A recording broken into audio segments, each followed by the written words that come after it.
অনেকক্ষণ কষ্ট করেছেন, আমরা দুঃখিত। আমরা আপনাদের কাছে করজোড়ে ক্ষমা চাচ্ছি যে আপনাদের এই দুঃখ কষ্ট এটাকে আমরা করতে পারি নাই। আপনারা যেই ধরনের এই ইন্টারেস্ট চাচ্ছেন, যেভাবে চাচ্ছেন এই জিনিসগুলো এখানে আমাদের পরিচালনা আসছেন, জাহিদুল স্যার আসছেন, আসিফুল স্যার আসছেন, মাহমুদ আসছেন, আমি আছি।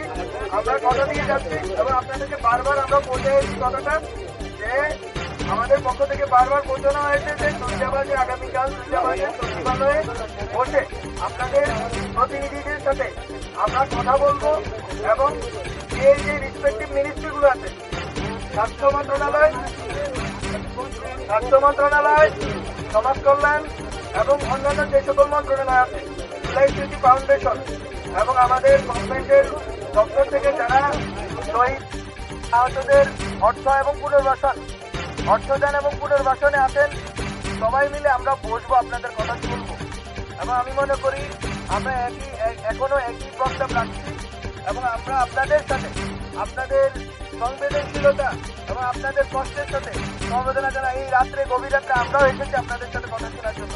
আপনাদের কথা আমরা শুনবো, কিন্তু আমরা মনে করি এখন এই কথা শোনার জন্য উপযুক্ত সময় নয়।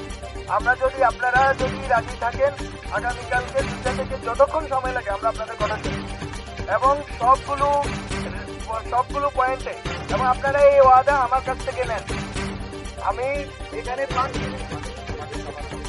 আমাদের সবার কাছ থেকে আমরা 5 জন মিলে ওয়াদা করছি, কথা শুনে 5 জন মিলে না, আজকে করলে এটা আধুরা কথা হবে। এই কথার কোনো বাস্তবিক কোনো ফলাফল আপনারা পাবেন না। আপনাদের জন্যই বলছি, যদি একটি আলোচনা হয় যে আলোচনাতে সবগুলো স্টেকহোল্ডার থাকবেন, তাহলে আপনারা এই রূপরেখা পাবেন। এবং আমরা আলোচনা করে এসেছি যে আগামী ডিসেম্বরের ভেতরে যতজন আহত আছেন, শহীদদের ব্যাপারে তো আমরা একটা স্পষ্ট অবস্থান, এবং আপনারা দেখতে পাচ্ছেন যে বিভিন্ন জায়গায় আমরা অনুদানের কার্যক্রমগুলো চলছে, কিন্তু আহতদের জিনিসটা হয়তো আমরা এখনো পর্যন্ত সঠিকভাবে আপনাদের পর্যাপ্ত আমরা আপনাদের সমর্থন এবং সহযোগিতা করতে পারিনি, আমরা দুঃখিত। কিন্তু আমরা মনে করি আগামী ডিসেম্বরের ভেতরে একটি রূপরেখা আপনাদের দিক থেকে আসুক এবং সব স্টেকহোল্ডাররা মিলে বসি। আগামী ডিসেম্বরের ভেতরে আমরা সব আহত, পুরা বাংলাদেশের সব প্রান্তিক এবং শহরে যেখানেই থাকেন না, যতজন আহত আছেন সবাইকে আমরা চিকিৎসা এবং চিকিৎসার সাথে যদি পুনর্বাসনের ব্যবস্থা তারপরে স্পষ্টভাবে আমরা অবস্থান নিব। ডিসেম্বর পর্যন্ত আমাদের সময় দেন এবং কালকে এসে বসে আমাদের সাথে আপনারা একটি রূপরেখা তৈরি করার জন্য আমাদের সহযোগিতা করেন। আমরা আপনাদের থেকে আপনারা যতজন প্রতিনিধি চান আপনারা পাঠান, আমরা আপনাদেরকে নেওয়ার ব্যবস্থা করবো সচিবালয়। এখানে কোথায় বসবে না সবাই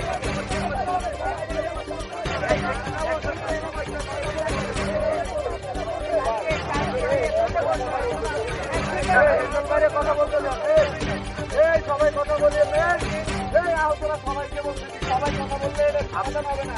আপনারা সমাধান কথা বলুন, কথা বলুন, সবাই কথা বলতে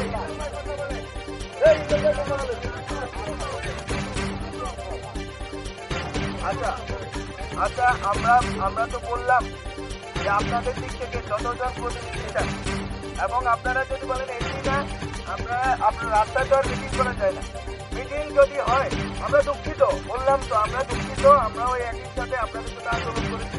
আপনারা হয়তো আমাদের চেয়ে বেশি আহত হয়েছেন, আপনাদের প্রতি আমাদের দায়বদ্ধতা আজীবন, এবং আমরা শুধু এই গভর্নমেন্টের চিকিৎসা না, এই গভর্নমেন্ট পরেও যত লড়াই থাকবে আপনাদের সাথে মিলে লড়বো। আপনারা আমাদের ন্যায্যতা, আপনারা না থাকলে গভর্নমেন্টের কোনো ন্যায্যতা নাই। আমরা যদি ভুল করে থাকি আমাদেরকে ক্ষমা করেন, কিন্তু আপনারা আলোচনায় বসেন, কথা শুনেন, আপনাদের কথাগুলো যাতে কার্যকর ভাবে এটা বাস্তবায়নের সুযোগ তৈরি, এই সুযোগটুকু আমাদেরকে দেন।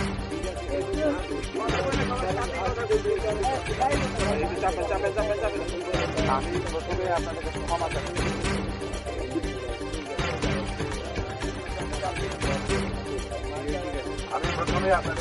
চাচ্ছি। আমাদের মাহমুদ বলেছে আমাদের ব্যর্থতা আছে, ভুল আছে, আপনাদের প্রতি আমাদের অনেক অনেক অনেক বেশি দায়িত্বশীল হওয়া উচিত ছিল।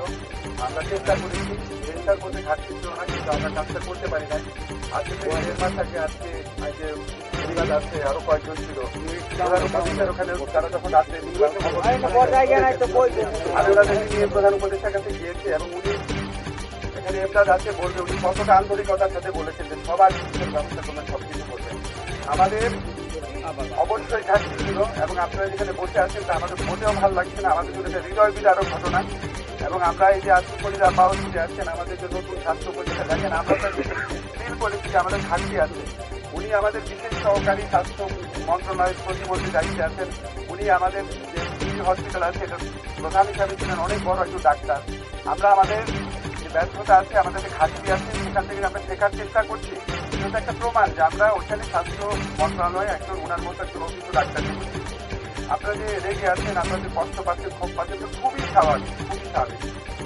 বোঝার চেষ্টা করেন যে মাহফুজ বললো, আসিফ বললো, ফরিদাপা বললো, আপনারা কি আমাদেরকে রাজপথে দেখেন নাই সব সময় দেখেছেন এবং আমাদেরকে আমাদের সারা জীবন সঙ্গে পাবেন। মাহফুজ যেটা বলবো এটা তো সরকার গ্রহণ ব্যাপার না, সারা জীবনে তো 15 বছরই তো আমাদেরকে দেখেছেন না। আমরা যারা সিনিয়র আছি, মাহফুজরা বয়সের কম, যখন থেকে বলতে দেখেছেন আমাদের বললাম আমাদের ভুল হয়েছে, আমাদের ঘাটতি আছে। আমরা সেই ঘাটতি মোকাবেলার জন্য সবচেয়ে গুরুত্ব দিয়ে আপনারা যদি চান আমিও বিধানসভার মিটিংয়ে থাকবো। একটা মিটিং যখন হয় সেখানে আমাদের অনেক কাগজপত্র দেখতে হবে, জুলাই ফাউন্ডেশনের লোকজনকে রাখবে, কারা পেয়েছে কারা পায়নি, কোথায় আমাদের সমস্যা হয়েছে সবকিছু আমাদের জানতে হবে। আমাদের এটা থেকে ভালো লাগছে না যে আপনারা এত কষ্ট করে এত রাত পর্যন্ত এখানে আসেন, তাহলে আমরা এত রাত ছুটে আসতাম না। আপনাদের কাছে অনুরোধ, বোঝার চেষ্টা করেন আমাদের দিকে টাকা যদি আপনাদের মনে হয় যে আপনার সত্যি আপনাদের সমবেত আপনাদের সলিউশন করতে চাচ্ছি। মাহফুজ যেটা বলো ডিসেম্বর সময় বলেছে হয়তো তারা আগেও করে ফেলতে পারবো, আমরা চেষ্টা করে আপনারা আমাদের উপর আরো বিশ্বাস রাখেন। আপনারা আগামীকাল 2টার সময় আলোচনা আছে, আমাদের একটা কংক্রিট উপরে